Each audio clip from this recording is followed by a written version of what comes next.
Alright guys, welcome to the stream. Testing. Alright. Welcome to the stream, guys. Today we're going to watch a lost media VHS tape, which it's a documentary of Westminster Abbey, the church, and it's also a tour video too. Anyways, let's get started.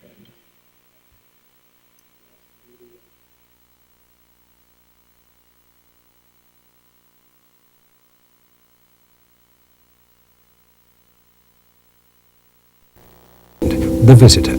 It's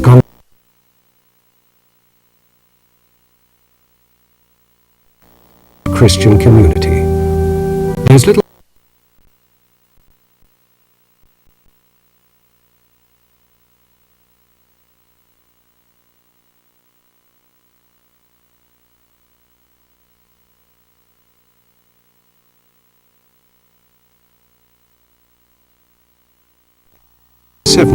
there was a small Saxon church dedicated 2 miles west of the ancient city.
Westminster Abbey is not the oldest of our sanctuaries, but in beauty it's unsurpassed.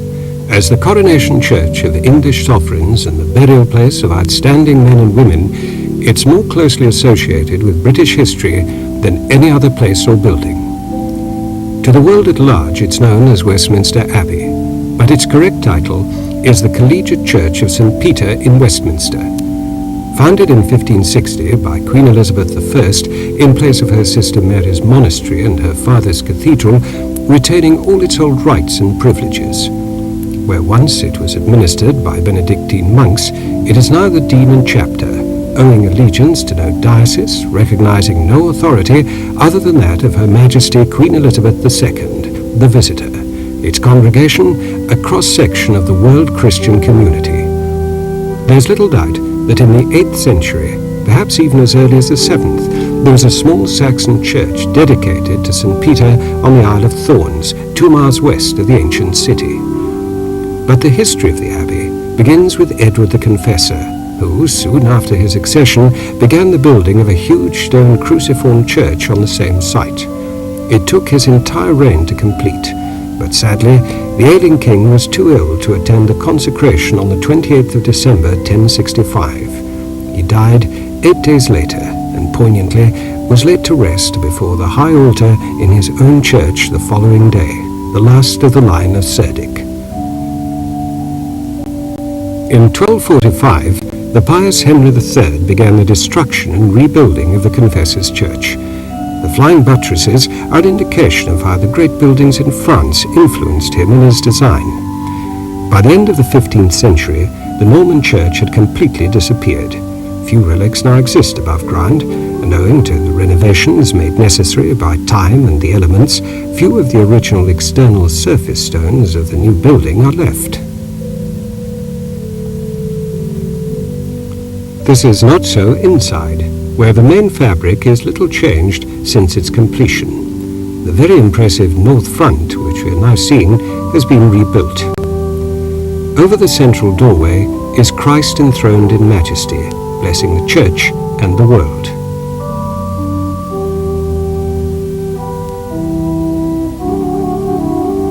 Below are the 12 apostles, and beneath the apostles, a procession of those who have done faithful service to God and man.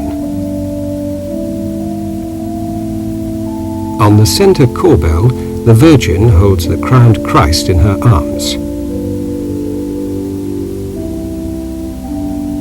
The lower range of statues represent Henry V and his Queen and various abbots of Westminster.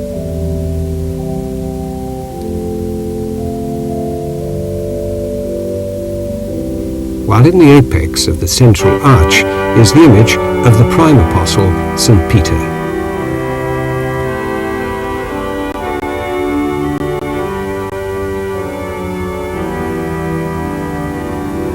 Bracketing the rose window are representations of archangels, St. Augustine, 1st Archbishop of Canterbury, and Paulinus, 1st Archbishop of York, St. Benedict, founder of the Benedictine Order, and St. Dunstan, responsible for its spread throughout Britain.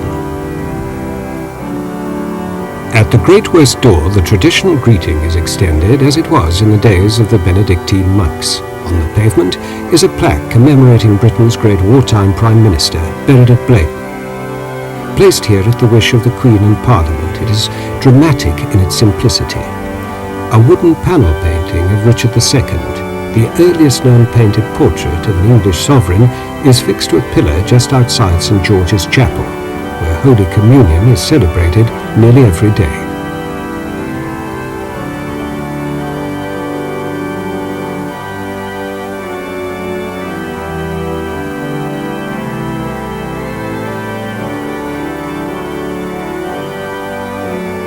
Inside the chapel, which was at one time a baptistry, is a monument to James Craggs, Privy Councillor and Secretary of State. Alongside is the standard of the British Legion.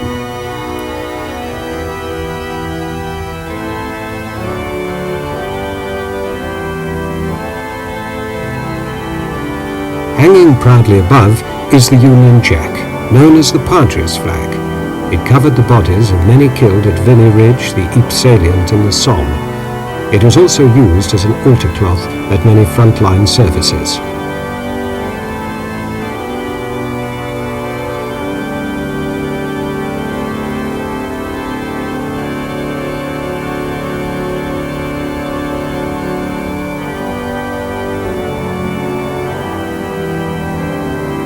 The roof boss incorporates the sovereign's arms. Also in the chapel is the Keaton of the Westminster Dragoons, the Roll of Honour of the Combined Operations Command, and the Commando Association's Battle Honours. Little wonder then that the chapel, the altar of which is dedicated to St. George, is also known as the Warriors' Chapel.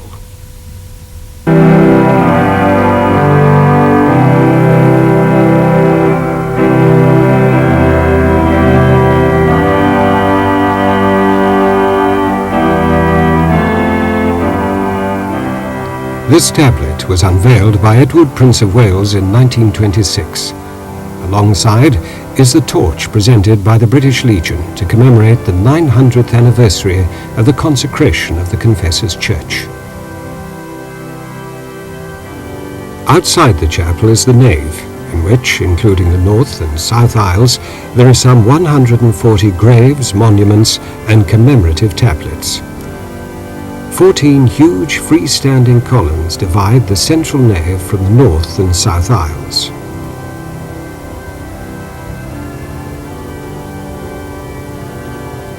We must be thankful that Abbot Littlington resisted the urging of Cardinal Langham, who, eager to see his work advanced, suggested a less expensive stone than the Purbeck marble used.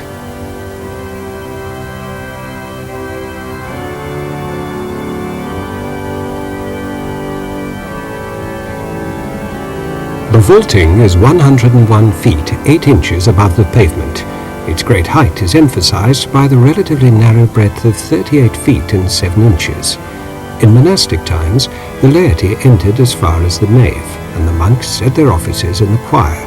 Architecturally, this historic form has been preserved by the retention of the screen. The Abbey's impressively beautiful stained glass nave windows are a stunning chronicle of its history. The kings and abbots involved in the rebuilding of the church are gloriously and eternally depicted here. Eagle heads support the shield of Edward the Confessor in the quarterfoil of the second window. The king holds the pilgrim ring, and from his wrist hang tablets inscribed with the opening words of his charter to the abbey. Beside him is his friend, Edwin, 1st Abbot of Westminster. King Henry III and Abbot Richard de Were are represented in this window. The abbot is buried beneath the fine mosaic pavement which he caused to be laid by the Cosmati family in the sanctuary.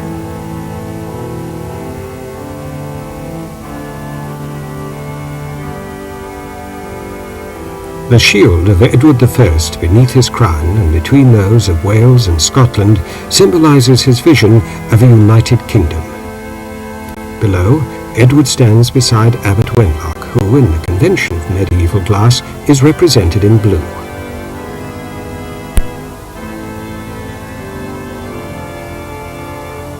This window depicts Edward III. Standing beside him, Cardinal Simon de Langham holds a plan of the nave, the building of which was in large part due to his generosity.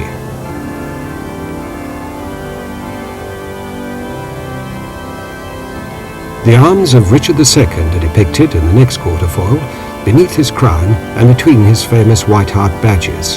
In the canopies, Richard, on horseback, confronts the rebel, saying, "I am your king," and on the right, the 15-year-old king hears Mass in the abbey.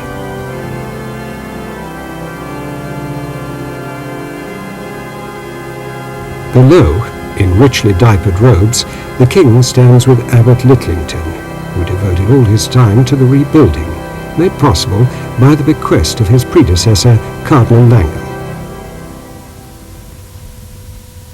The hero of Agincourt, King Henry V, stands prepared for battle. Beside him is Abbot William Colchester, who had been thrown into the Tower for plotting to restore Richard II. The king, who cherished a particular veneration for the abbey, contributed regularly towards the rebuilding of the nave. Separating the nave from the choir is the screen. To the left of the central gateway is a magnificent monument to Sir Isaac Newton, philosopher, mathematician and scientist. He is buried nearby in the nave. Around him have gathered tombs and memorials of other famous scientists, such as Darwin, Rutherford, Kelvin, Faraday, Thomson and others. On the opposite side is a matching monument to James Stanhope, 1st Earl Stanhope, distinguished soldier and statesman.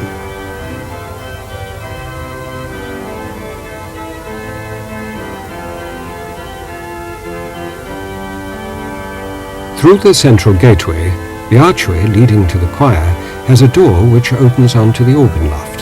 It also has a most delightful ceiling which often passes unnoticed.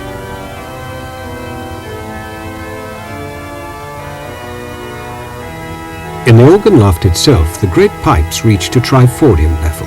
The present organ has grown from one first built in 1730, completely rebuilt in 1937, and first used at the coronation of George VI.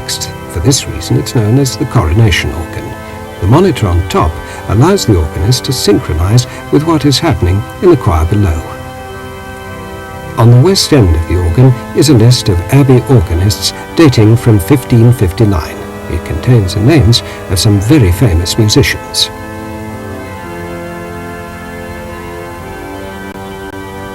The last service of the day, evensong, taken from the monastic Vespers in Compton, is usually held in the choir, which is an architectural term and does not refer to the body of singers of the same name who perform here.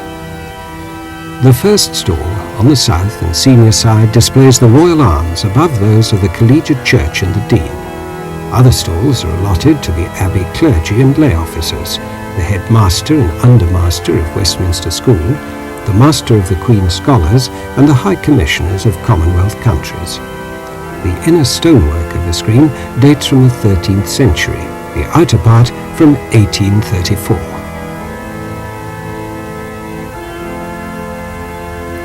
From the choir, past the crossing beneath the lantern, are the steps leading to the presbytery or sanctuary, sometimes called the sacrarium, on the north side of which is the dean's chair.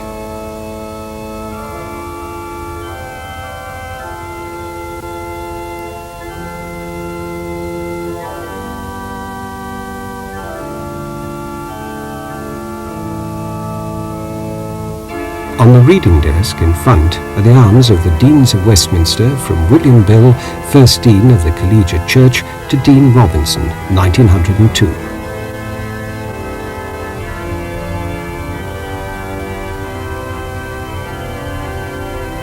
At the eastern end of the presbytery is the high altar, behind which the mosaic reredos, erected about 1870, depicts the Last Supper. The sculptured figures at the sides are Moses with the Ten Commandments, St. Peter, to whom this church is dedicated, St. Paul the Apostle of Jesus Christ, and the psalmist King David. The figures are very like those depicted in the Islip Roll, which is the earliest known internal drawing of Henry III's church. It's before the high altar that the coronation ceremony takes place.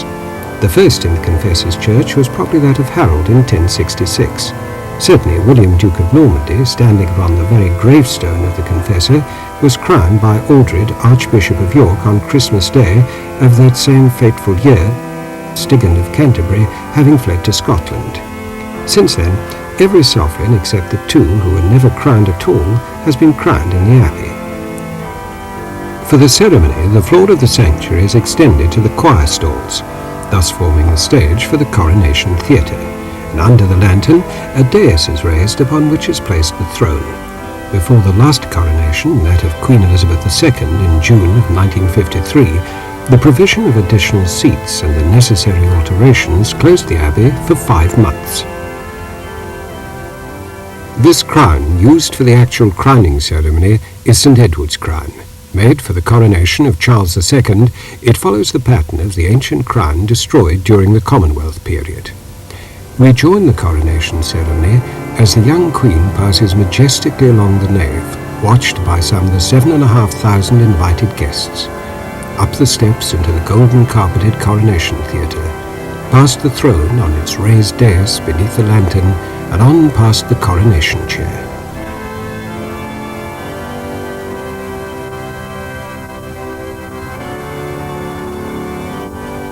The ceremony is now always performed by the Archbishop of Canterbury, who, on this occasion only, can claim a place in the abbey by right.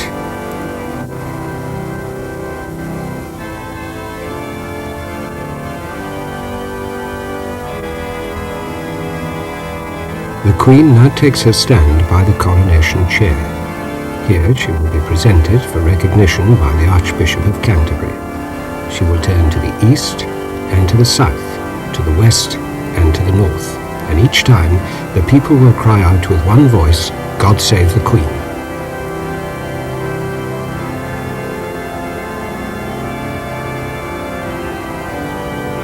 The Queen, divested now of her crimson robe, seats herself in the coronation chair. 4 Knights of the Garter hold over her a canopy of cloth of gold. It is the moment of anointing.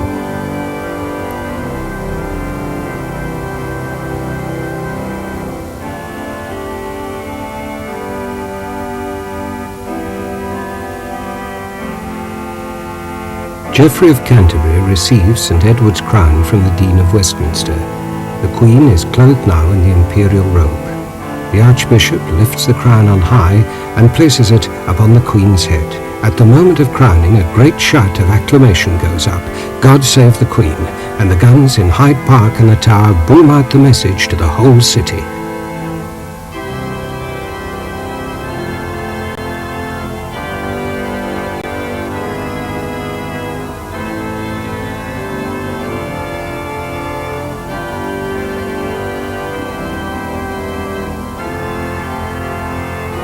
The Queen moves from the coronation chair to the throne, and is lifted into it by lords both spiritual and temporal, and sits anointed, crowned, and enthroned. The ceremony is at an end.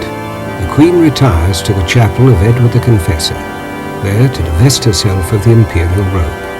The Prime Ministers of Northern Ireland, Southern Rhodesia, Ceylon, Pakistan, India, South Africa, New Zealand, Australia and Canada are followed from the Abbey by the Right Honourable Sir Winston Churchill.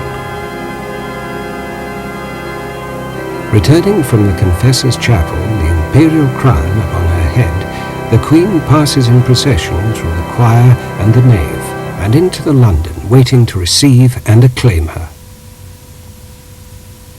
The coronation chair, or King Edward's chair, was made on the orders of King Edward I to enclose the famous stone of Scone which he seized in 1296. Legends abound regarding this ancient relic, the pillow on which Jacob slept at Bethel, the stone of destiny on which the kings of Ireland were crowned and tested. Moved to the monastery at Scone by Kenneth II, here legend becomes history. Scottish kings down to John Balliol were crowned upon it. The first English king to sit upon this august seat and be crowned was Edward II in 1308. With 3 exceptions, every sovereign since has followed suit. In the heart of the abbey lies its founder. In a chapel dedicated to him is a shrine enclosing the body of St. Edward the Confessor, making this chapel the most sacred part of the abbey. Grouped on 3 sides in company are the tombs of 5 kings and 4 queens. Many miracles are said to have been worked at his grave. At the second attempt, the bull of canonization was issued by Pope Alexander III in February 1161.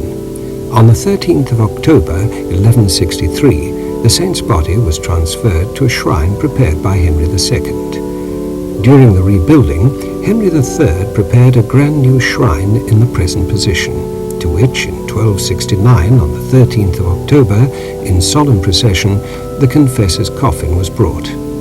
Removed during the Reformation, the coffin was returned by Mary I, and the dismantled shrine was reconstructed with a new top of wood in place of the former gold ferretry.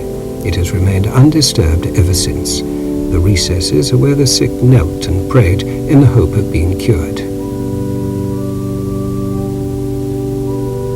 This altar at the west end of the shrine was placed here at the coronation of Edward VII in 1902. The silver candlesticks were gifts from King George VI and Queen Elizabeth at the time of their wedding, when they were Duke and Duchess of York. To the north lies the tomb of Henry III, crowned first at Gloucester in 1216 and then at Westminster 4 years later. On his death in 1272, his body was laid in the grave that had been the Confessor's. It was transferred 19 years later, when, in accordance with his wish, his heart was delivered to the Abbess of Fontevraud. At Just ahead of his tomb is that of his son Edward I, an austere structure for such a great king, famous for his exploits in Scotland and Wales and at the Crusades. He was the first monarch to be crowned in his father's new church.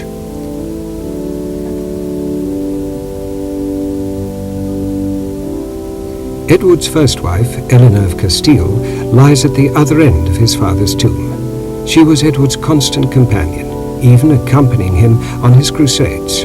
Other monuments, now destroyed, were raised over her entrails at Lincoln and her heart at Blackfriars. On the south side of the chapel is the tomb of Philippa of Hainault, Edward III's queen of 42 years. At times, in his absence, she defended the kingdom against the Scots. Lying close by his Queen Philippa, according to her dying wish, is Edward III. The monument was erected by his grandson, Richard II. The tomb of Richard and that of his queen, Anne of Bohemia, is nearby. The effigies on the monument were originally holding hands. Son of Edward the Black Prince, Richard was deposed by his cousin Henry IV and was either murdered or starved to death at Pontefract Castle. Past the tomb of Henry V and over the ambulatory bridge beneath his chantry chapel is the entrance to the chapel of Henry VII. The magnificent gates, covered with royal badges, are of bronze mounted on a framework of wood and are on the east side of the porch. Begun in 1503 to replace Henry III's Lady Chapel and that of St. Erasmus, it was finished about 1519. Its dedication is still that of the Lady Chapel. The porch roof is colourfully decorated, with royal badges again very much in evidence. Through the gateway is the main part of the chapel, the largest and most colourful in the abbey.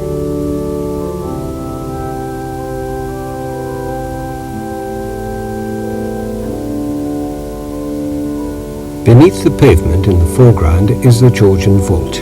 It contains 11 coffins. In it, George II, the last sovereign to be interred in the abbey, lies with his queen, Caroline, together in a large black marble sarcophagus. The present altar was given by members of the Order of the Bath and closely follows the original 16th century altar as depicted in engravings.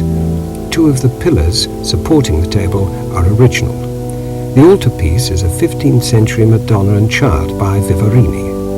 Behind the altar is the tomb of Henry VII and his queen, Elizabeth of York. She was the first person to be buried in the chapel.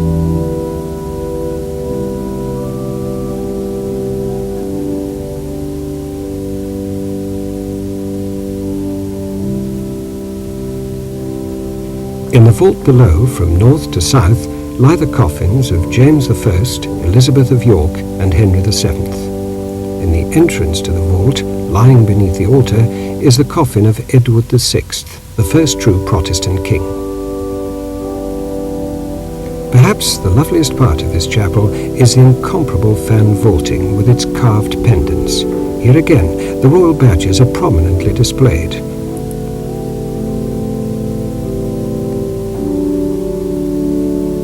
The red rose of Lancaster, the white rose of York, the portcullis of the Beauforts and the fleur-de-lis, all repeated.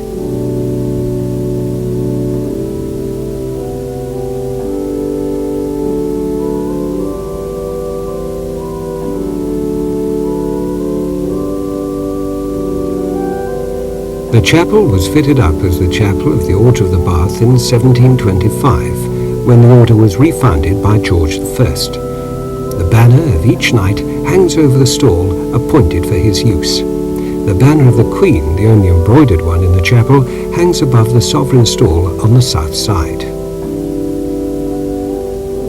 That of Charles, Prince of Wales and Grand Master of the Order, hangs above his stall on the opposite side.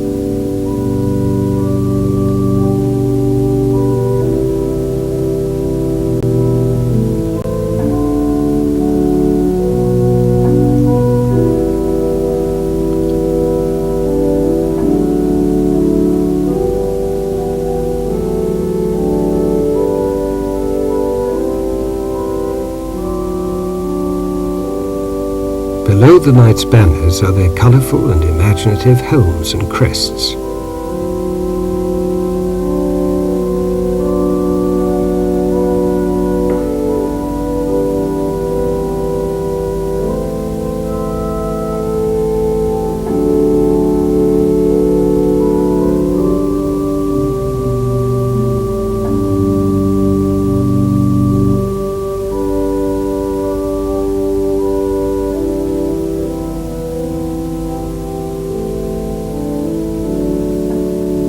On the back of the stalls are attached plates emblazoned with the knight's arms.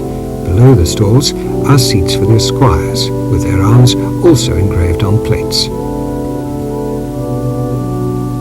These seats retain the misericords with their fine under-seat carvings, hinged to give support to the monks who were required to stand for long periods during services.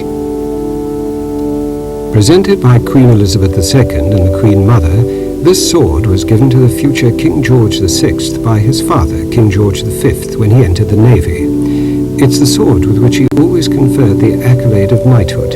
It stands close by the sovereign's stall. Beyond the tomb of Henry VII, in the most eastern part of the abbey, is a chapel dedicated to the men of the Royal Air Force who died in the Battle of Britain. On the blue carpet, symbolic of the sky where the battle was fought, is the badge of the Royal Air Force.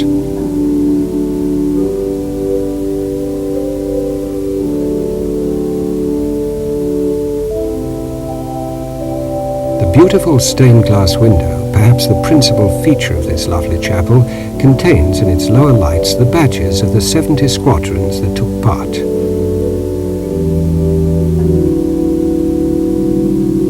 In the centre of the window, between the Royal Arms and the badge of the Royal Air Force, are the flags of the countries from which the men who died came. At the foot of the window are the words from Shakespeare's Henry V, "We few, we happy few, we band of brothers."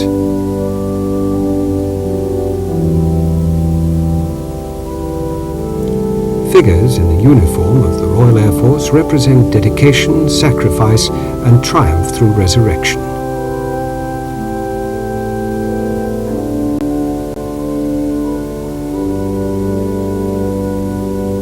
In the northern corner of the chapel is a grave with a simple inscription.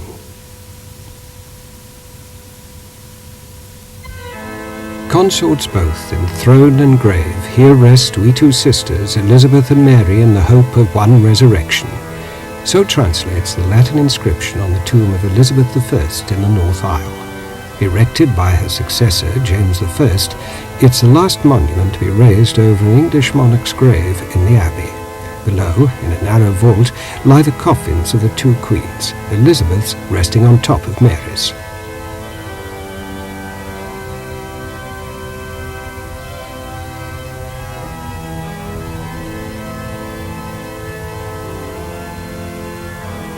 Feeling was such that during Elizabeth's reign, stones from the broken monastery altars were piled high upon Mary's grave.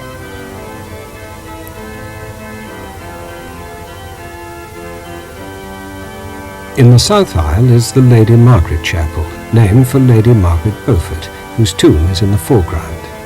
Mother of Henry VII, her fourth husband, Lord Stanley, placed Richard III's crown upon Henry's head at Bosworth Field. She passed quietly away during the coronation festivities of her grandson Henry VIII in 1509.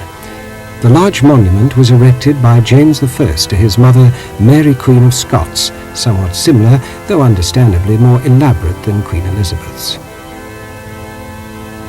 A fine marble effigy of Mary lies on the sarcophagus. At her feet sits the Scottish lion crowned.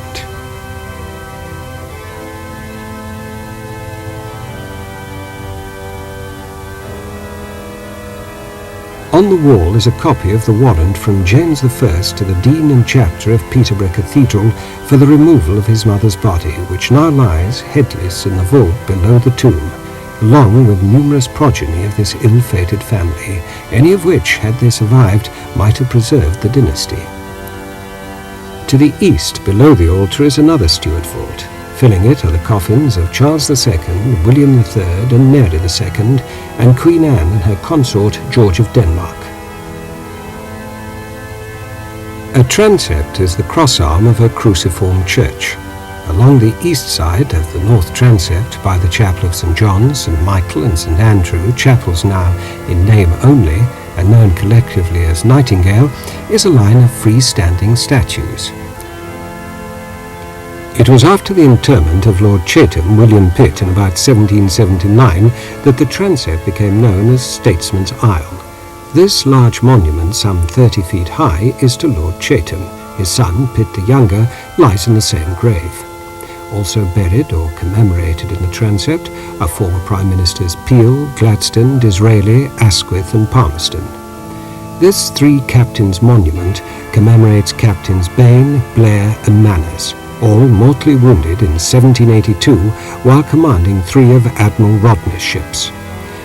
In the West Aisle, in this monument to William Murray, 1st Earl of Mansfield and Lord Chief Justice of England, he is buried in the transept along with many naval and military men and others high in the public service.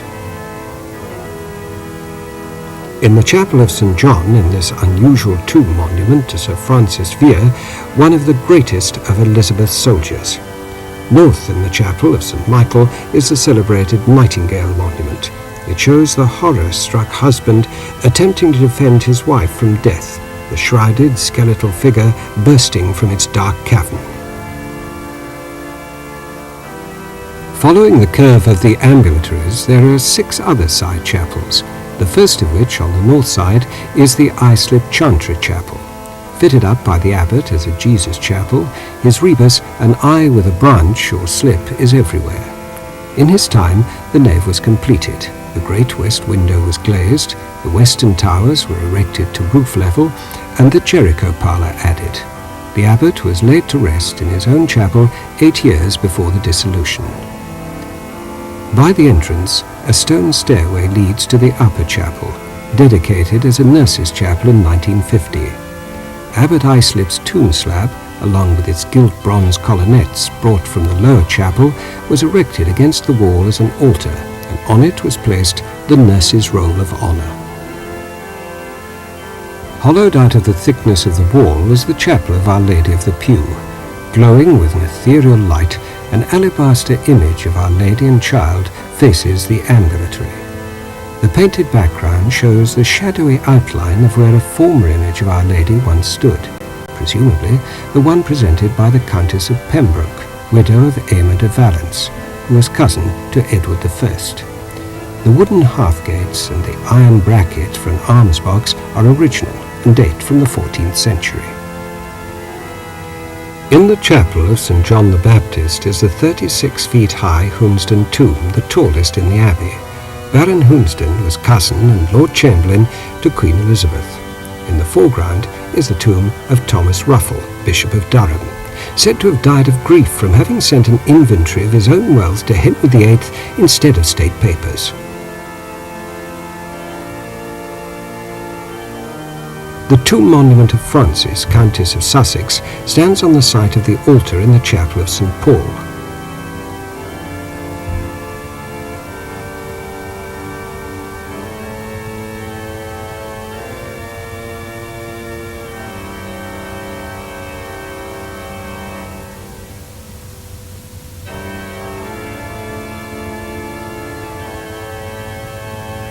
Beside the Sussex tomb, on the east wall, is a striking blue, black and gold monument to Francis, 1st Baron Cottington.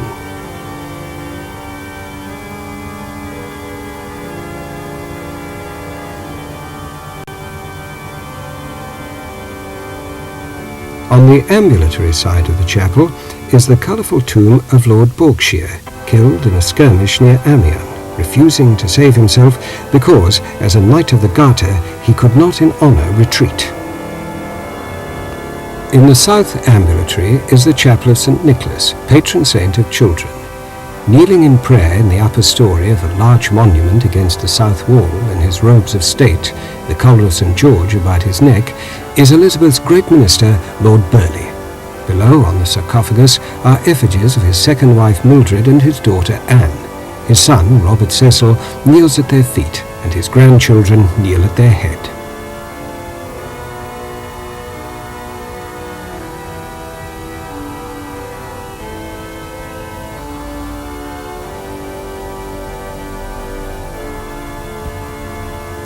Two very colourful monuments are on the east side, that of Anne, Duchess of Somerset, widow of the Protector, Somerset, sister-in-law to Queen Jane Seymour and aunt by marriage to Edward VI.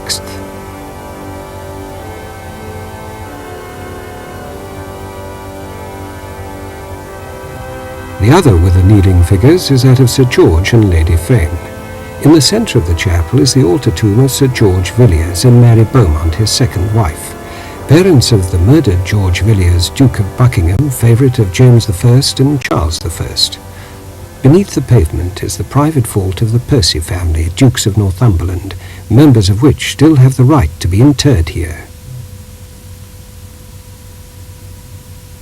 A wooden screen with a well-worn step separates the chapel of St. Edmund from the ambulatory, named after the King of East Anglia martyred by the Danes in 870.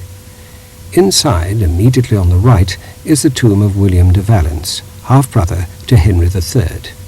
To the left rests the Duchess of Suffolk, who, after the execution of her daughter, Lady Jane Grey, lived in disgrace throughout the reign of Mary I. The wall tablet commemorates Catherine Knollys, niece of Anne Boleyn.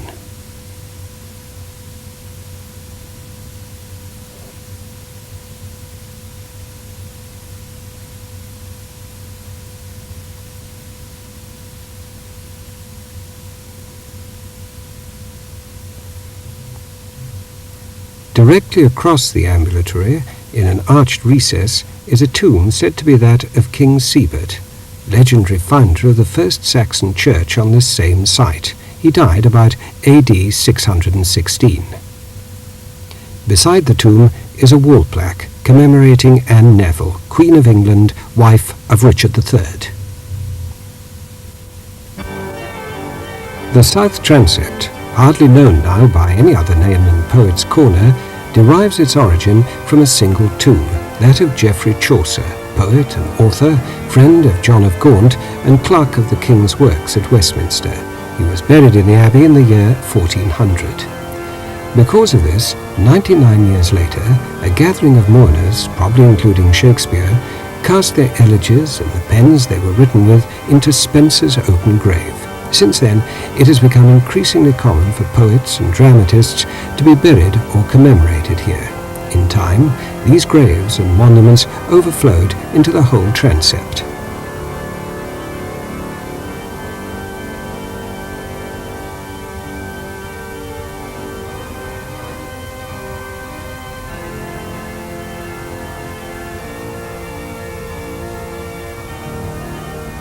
In the south wall, above Poets' Corner, is the magnificent Rose Window. Dedicated in 1902, it's the largest one of its type.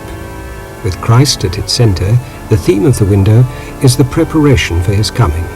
The outer figures represent prophets and various people in the Old Testament. In the upper range of the 12 trefoiled lights below are representative teachers of the Greek and Latin Church, with the Christian teachers of the islands of Britain in the lower range. In the two corners above the trefoiled light are the beautifully sculpted censing angels.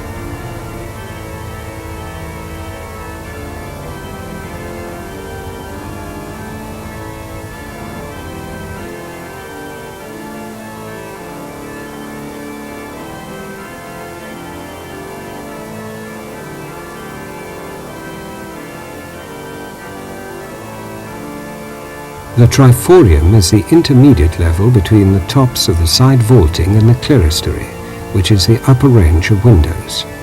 In the abbey, it follows the outer wall completely around the building and returns to the west front.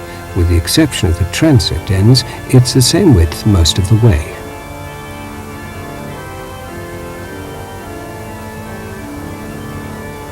The Great West Window, one of the most outstanding visual features inside the abbey, was created in 1735. It depicts Abraham, Isaac and Jacob together with 14 prophets.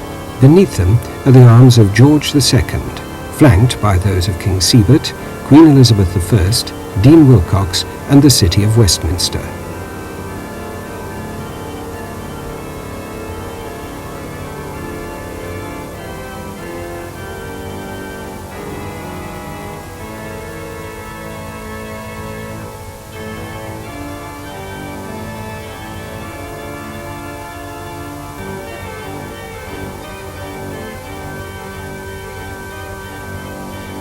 In the Triforium apse there are two lovely windows. The one on the left represents Queen Eleanor of Castile, that on the right Lady Margaret Beaufort, whose tomb we've already seen. She was foundress of two colleges and a chair of divinity at Cambridge and a chair of divinity at Oxford. Beneath the abbot's pew on the south side of the nave is a doorway which leads to the Jericho parlour. The 17th century oak table may in the past have been a communion table. It's also said to have belonged to Cromwell. On it is the preacher's book, where all abbey services are recorded. The chairs are Chippendale. There's also some fine linen fold panelling. The doorway in the corner leads to the Jerusalem chamber, which formed part of the abbot's lodging and dates from the 14th century. The walls are covered with cedar wood from Lebanon. The ceiling contains the alternating initials of Richard II, surmounted by a crown, and those of Nicholas Littlington, who built the chamber, surmounted by a mitre.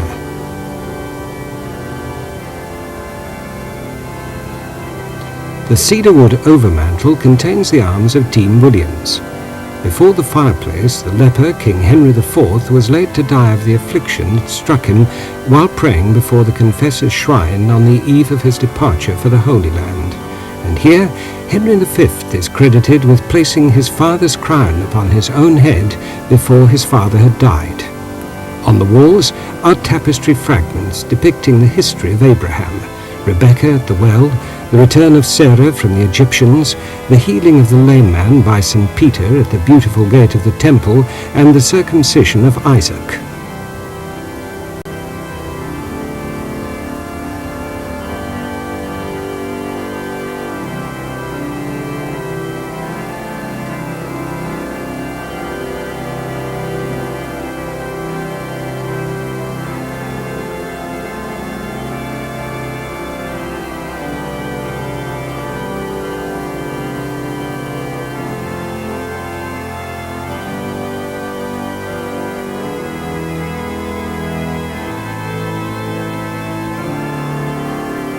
On the south side of the abbey is College Garden, the site of the old monastic garden. Little Dean's Yard and Westminster School are nearby. In the centre may be seen the green of Little Cloister and the ruins of St. Catherine's. To the right is the octagonal chapter house, and at the top right is the green garth of the great cloister, where the monks spent a considerable amount of their time.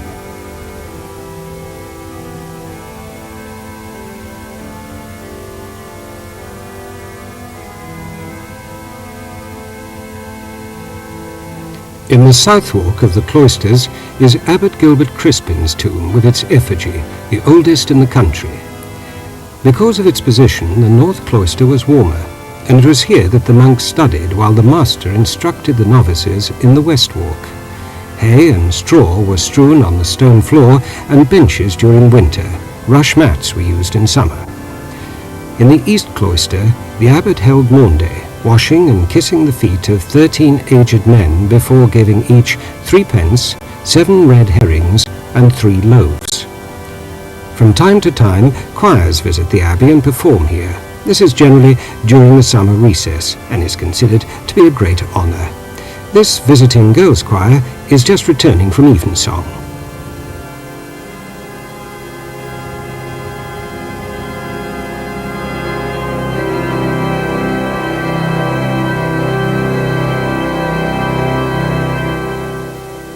In the east cloister is a doorway opening onto a stone stair, formerly the day stairs to the monks' dormitory. The last monks departed in 1559 on Elizabeth's accession. In 1591, the dean and chapter decided to use the old dormitory as a library, which now occupies about a third of the area where once the stentorian snores of the sleeping brethren echoed off the 12th century walls. The fine lofty roof is supported by late 15th or early 16th century hammer beams.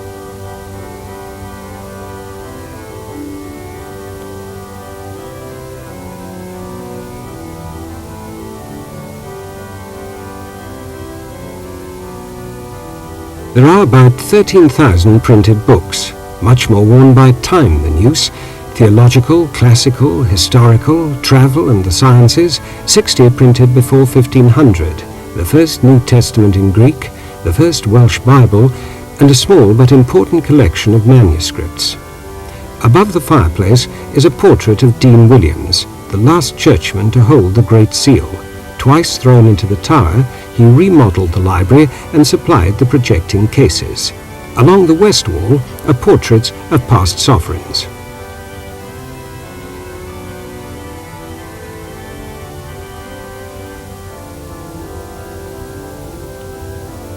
In the northwest corner is a very attractive wooden spiral staircase leading to the muniment room, which overlooks the south transept. Its original use is unknown. The number of documents stored here are increasing continually, and now number about 66,000. They relate to the monastic foundation in all its aspects, and accounts and registers of the collegiate church. A painting of Richard's White Hart adorns the south wall, and the floor is paved with medieval tiles. Some of the chests and cupboards in which the documents are stored date back at least to the 14th century. The following is representative of the document and articles kept here, some of which are displayed in the library from time to time. The Islip Roll, a document announcing the abbot's death, consists of pen drawings of him on his deathbed, his hearse and his chapel. The indentures of the foundation of Henry VII's chapel, elaborate and colourful documents outlining the intention of the king for the maintenance of his new chapel. Thomas Preston took 2 years to write this missal for Abbot Littlington, for which he received his food, a cloth of livery and £4. Said to have been given by Elizabeth I to the Earl of Essex, this ring was to be returned should he need help. Intercepted by his enemies when he sent it from his condemned cell in the Tower of London, Essex was executed. The head is said to be that of Elizabeth. Superscribed letter of Queen Elizabeth I, dated June 1588. It's addressed to her bursar, ordering payment of £6,000 for purposes unspecified. Princess Mary, later Queen Mary I, writes to the Dean and Chapter, urging them to reinstate one John Ager, and saying, "Let this be a warning for my sake against another time. Signed, your friend Mary."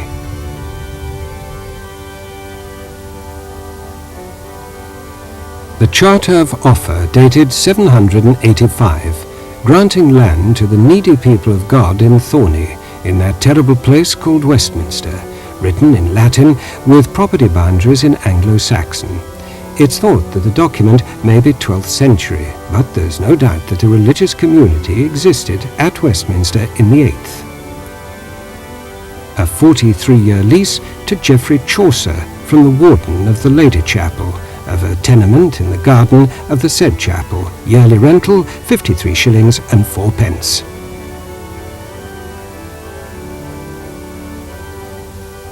Writ Charter of the Confessor in Anglo-Saxon. The fragment of the Great Seal is genuine, and one of only 3 recognized by scholars.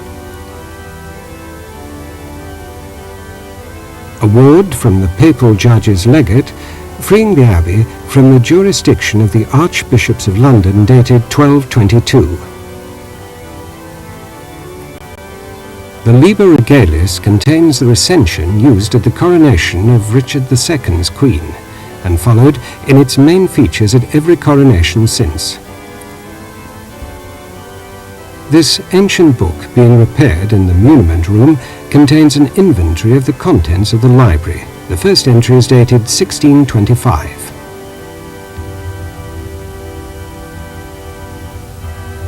In the east cloister is the 13th entrance to the chapter house, once known as a Gate Beautiful.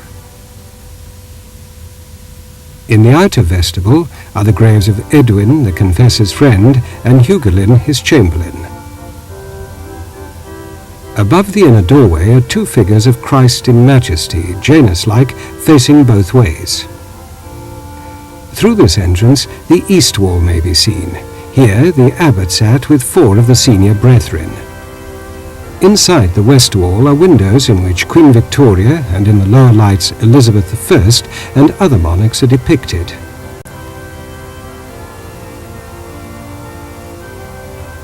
Looking west through the attractive double-arched entrance, the inner vestibule may be seen.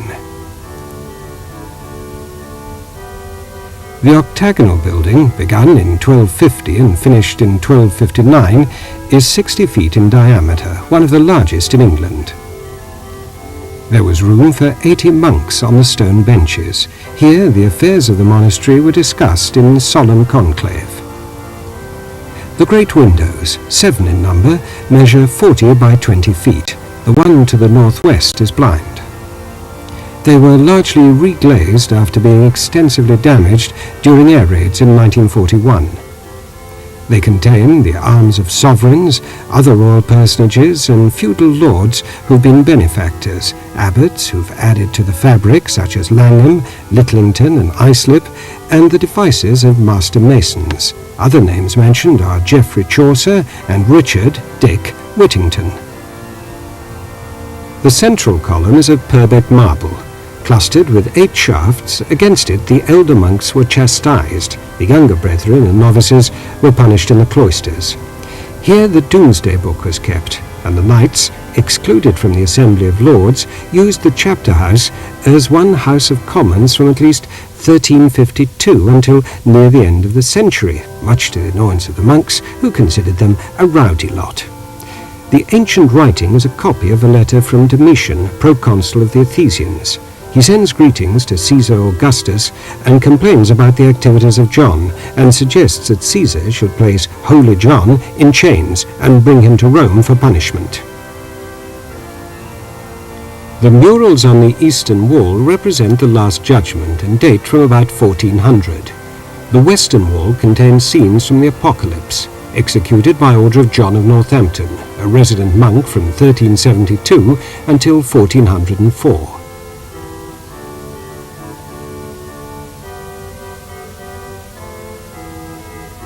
The tiled pavement, which is original, was laid about 1250.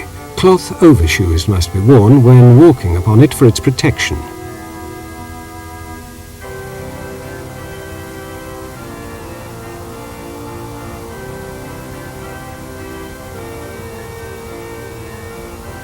Leading from the vestibule on the south side is a very old door, which once led to the Pyx chamber.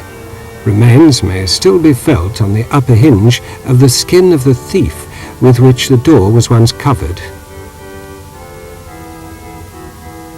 Next to the library entrance, 2 heavy oaken doors, each with 3 locks, lead to the chapel of the Pyx, once the monastic treasury. Inside, until recently, but now in the Norman undercroft, was a Roman sarcophagus, dating probably from the 3rd century. The cross on the top suggests it may have been used for a Christian burial at some later date.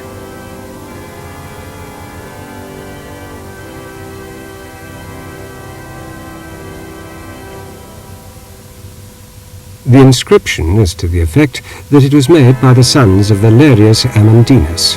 It was discovered on the north side of the abbey. Running off the dark cloister to the east is a lowering, barrel-vaulted Norman passageway, at the end of which is the little cloister. Along with the surrounding houses and other buildings, it stands on the site of the old monastic infirmary, which seems to have consisted in early times of one large room, with smaller buildings for the sick, aged, and infirm monks.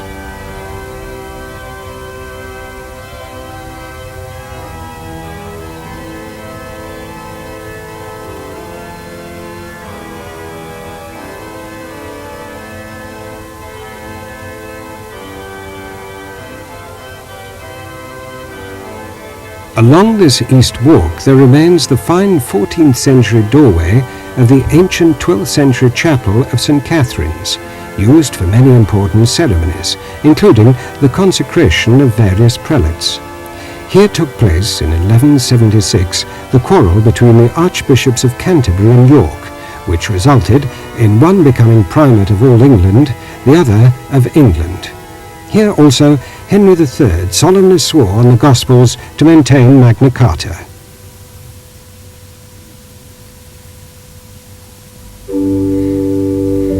We have seen the magnificent tombs of the monarchs and of the rich and famous. Yet within these walls there is another most sacred place, a grave of which the occupant is not known at all. For here, cradled in the soil of France in which it was first laid, is the body of the unknown warrior.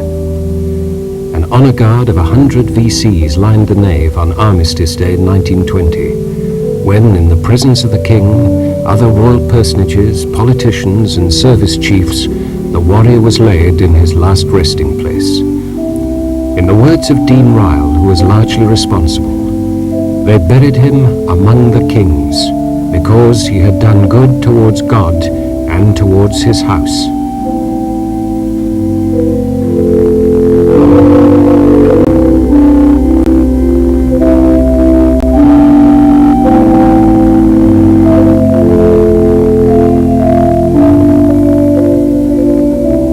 There are no words to describe Westminster Abbey adequately. For some 1200 years there has been a house of God on the same site, and although the Constitution has changed several times, its association with the monarchy has remained constant. Over this period too, the fabric of the church has grown, until, as we've seen today, it's a magnificent structure with towering columns, sweeping arches, lofty vaulting, and beautiful stained glass. During this time, it became a sepulchre of sovereigns. 17 are buried here. And successive keepers of the keys of St. Peter's have risen to the greatness of their position, and recognized in the monuments, regardless of country or creed, taste or politics, courage and greatness, and the gift of genius. Here, in this majestic building, commoner lies beside the king, the great and famous beside the unknown. For here, in the quiet seclusion of St. Peter's, Westminster, all are equal.